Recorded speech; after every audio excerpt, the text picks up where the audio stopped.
want you to try this. So this was what I would say is an oxidized bottle, and people might roast me for using the word oxidized or whatever. Oxidin changed that, like having access to air where air went in. So actually, this? Yeah, so that's the, let's see if this, okay, all right, this might be fun. Okay, actually, yeah, this is about the same amount. This is a different single barrel. The proof point's right about the same, but the cork on this one is tight. The cork on this one that you're drinking is loose. Yeah, dang. So and when you taste that, I've had a lot of whiskey that has not done well in the bottle. And I know what he's saying now. A year ago I wouldn't know. And it's like thin, it's kind of this like lemony. This is whiskey when it's flat. If you had a Coca-Cola and it went flat, this is flat whiskey right here, man. Yeah, so I don't know if, so this is a sister barrel. That didn't make that sound. It did not make that sound. This is a sister barrel of that same, I mean, 0.8 proof points difference, like very similar.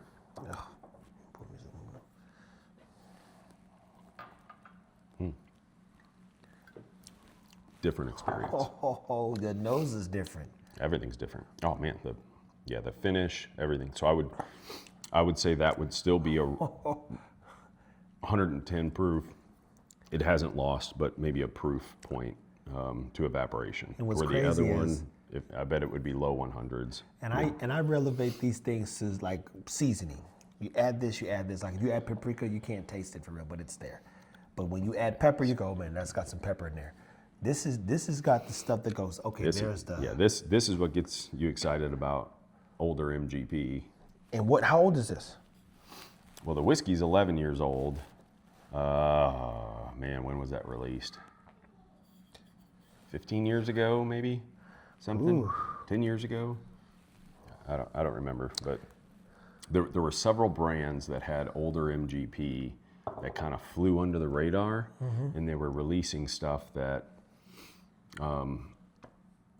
when it hit the shelves, people were looking, oh, was it distilled in Lawrenceburg? And oh my gosh, and then they find like a single barrel magic, because I mean, these are gonna be under $100 and 11-year, just really good single barrels. Jeez. So it's like, and then it's like, there's no line, there's no anything for it. So people are buying cases of just incredible single barrels of stuff. So yeah, that's a good one.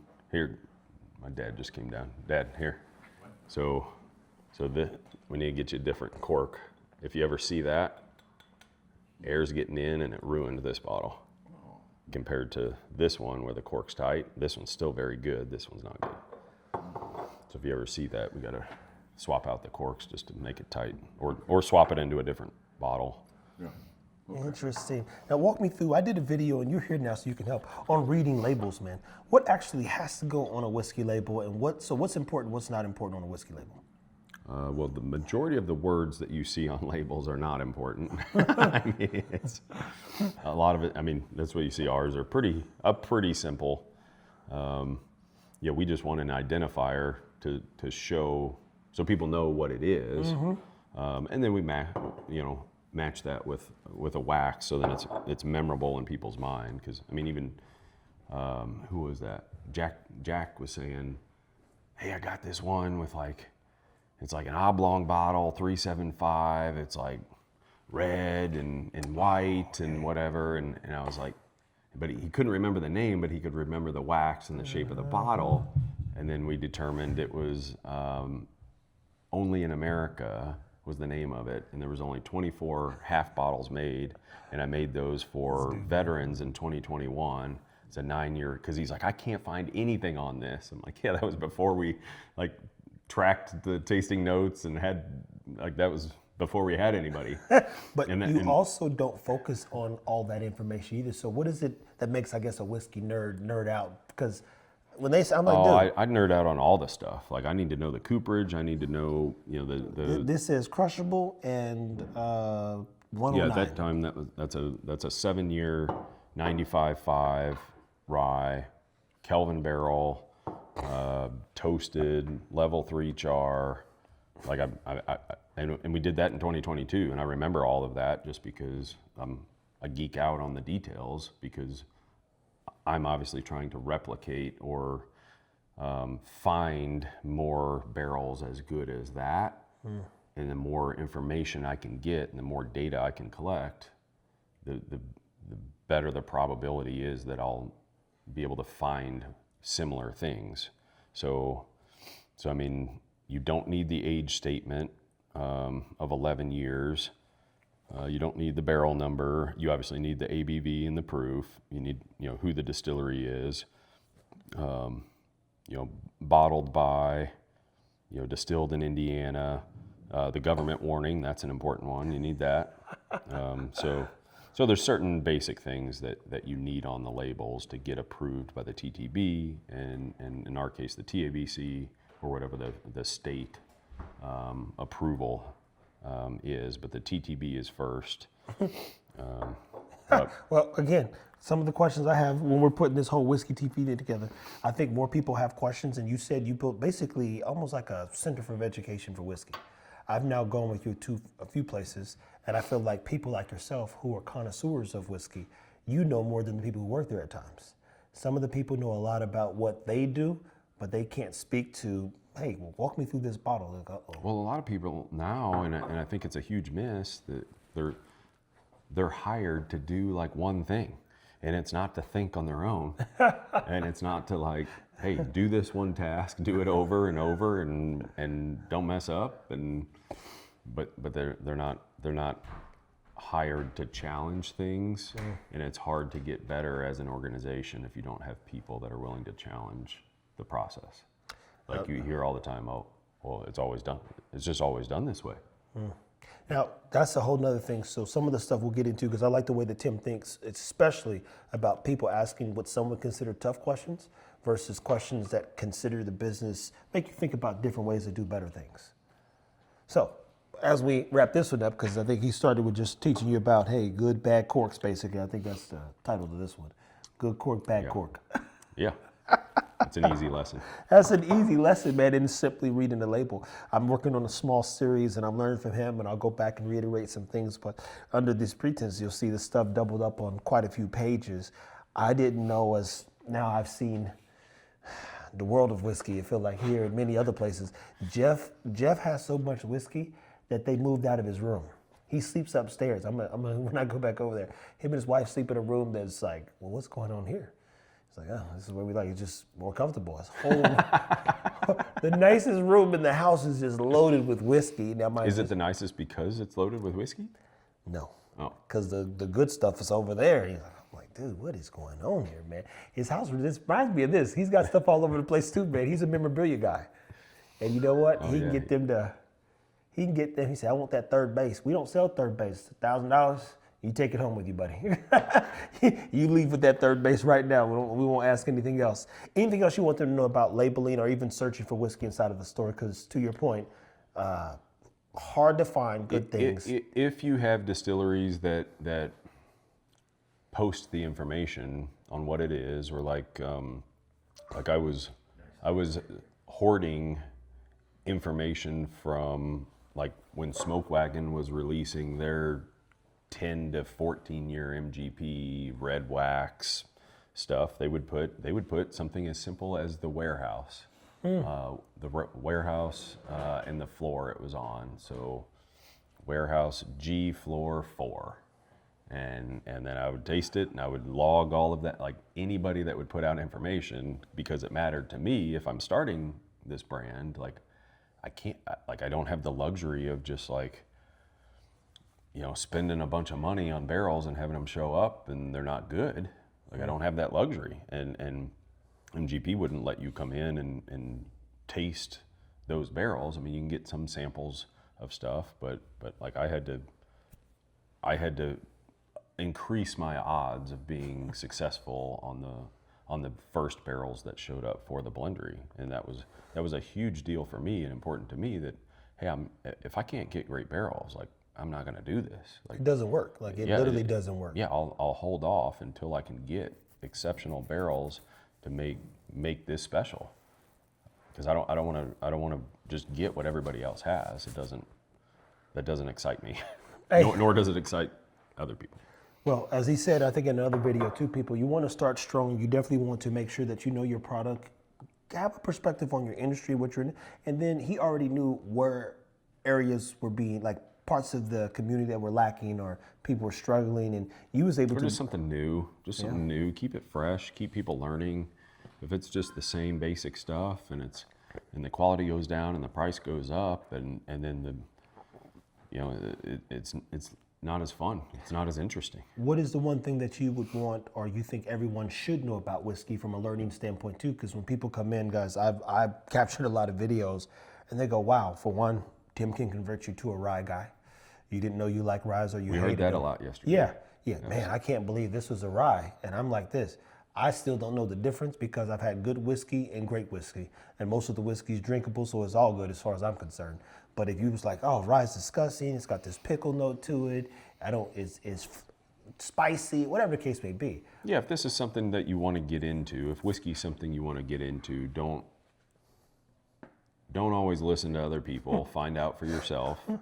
And then also, even if you're telling yourself, whether I don't like rye or I don't like something from this brand, you probably only had a couple things from that brand, and give them another shot. Or, I mean, we heard that a couple people have said, hey, I don't like this or that, and I personally know people from that brand, and I know they're putting out like exceptional stuff and things that are much higher quality than they were, 3, 4, 5 years ago. And it's like, hey, man, yeah, I get you. Probably, I've gotten bad bottles from them, but now it's a little different. So just keep it. It's never one silver bullet. It's never one anything. Like if you were to tell me that I would have, even in the last 12 months, have gotten some of the quality of barrels that we've gotten, I would say, yeah, right. I mean, there's no way. Like,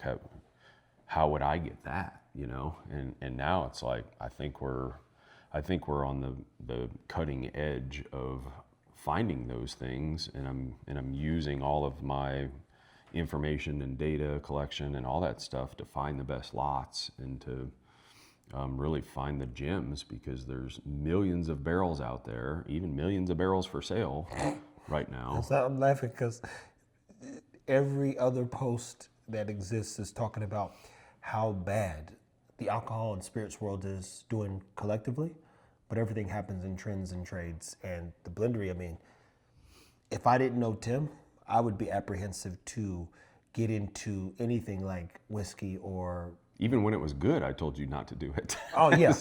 Yeah. And mind you, I was smart enough to say, well, let me just come and learn first. And you do realize, man, not only is it a lot of work, it is, you have to think different. And, it's an Apple statement, but everyone who did something that has shaped how we think and use technology, our phones, this Osmo that I'm using, cameras thought different. They kept thinking, well, what would we do it mirrorless? What if we had the mics that we have? Like, what's the difference? Where's this thing going? How do we land there? How do we customize experiences? Because now everything's concierge in a sense. Favorite, Uber, you don't got to go grocery shopping no more. And that's good though. That's good. Like that is good, healthy competition that makes people rise up. Like if everybody's just doing crap and it's working and everybody's making money at it, then nobody's really doing anything to make themselves better. Nope. And now people are getting exposed for having poor operations or just riding the boom, which you didn't have to do much to be successful then. But if you weren't good at what you did or even had poor operations or didn't have a handle on your inventory and your cost and like know those numbers, like now those people are out of business. And this year is going to be a tough year for most, especially people that don't have brand loyalty. And because there's nothing that keeps that person going there. And I mean, that takes, like when people would try to say, oh man, I'm gonna do this, or I want to build one of these. And it's like, yeah, hey man, I'll do my best to help you. Good luck. Like we spend so much time on the whiskey and what it is before we bottle it that it's like, yeah, I mean, nobody is going to spend that much time, and if they are, they're not really worried about the business financials, because I mean, we're one of those people. Hey, if you're doing the right thing and you're building the brand the way I think it should be built, the financials come later. So as long as, hey, I can support all the employees, keep them moving up, keep them progressing, and I can support myself. Yeah. Then everything else is going back into the business, back into R&D, back into expansion, back into finding more barrels. And you know, we heard some brands yesterday, like even the Augusta guys, like, I mean, I actually pulled them up, and I read an article that was back in 2022 that said that they were investing $23 million into an expansion of that new rick house and some other stuff. So in 2022, and they started in 2018. So after 4 years being in business, they're doubling down with 23 million to expand. And then another article was like, oh, Bardstown reinvested 28 million in some change to double or increase their productivity by 50% by 2024, which I believe that they did that, and many other distilleries did that. They invested tens of millions or hundreds of millions to increase their production. Some of them can double their production now, but now that some of the demand for their products is half as much, and now they can produce twice as much. Now they're at 25% capacity, and that's when you hear stuff like Jim Beam, hey, we're shutting down this, and like we not boiling no water this year. No, they're doing stuff, just not at their main distillery. So, but that's a huge blow. And to hear a lot of the major places that are distilling 24/7, the stills never stop 24/7, and now they're cooked 3 to 4 days a week. They're not running, and guys, I mean, again, and perspective. that's based on 6 to 10 year forecasts. They're stopping. And you have to think that far ahead in the world of whiskey, because you got to lay them things down now and bet that somebody's going to buy them later. Well, again, the whiskey business is always going to be the whiskey business. Good bottles matter. Good people matter. Think different when you're building anything. Make sure you're having fun with it. And then if you build something like Tim, and you'll attract the people you need by doing what needs to be done every day. That last video where you said, hey, be so kind. Basically, people have to ask you, what's wrong with you? I've been there. I'm like, huh. Even that Aaron guy that you met, he's got that energy. I'm like, is he really this excited all the time? But you sit back and you watch, and he genuinely is excited about life and relationships and being around like-minded people. He's like, man, he said, Trav, he called me, he said, it makes me mad when people don't do it. I was like, just do this, and they just won't do it. I said, I've been there. I stopped worrying about that moons ago. But if you're in the state of Texas, man, stop by the Blendery. Always come and say hi to Tim and myself. We're going to get into a little bit more whiskey, man, and have a good rest of our night.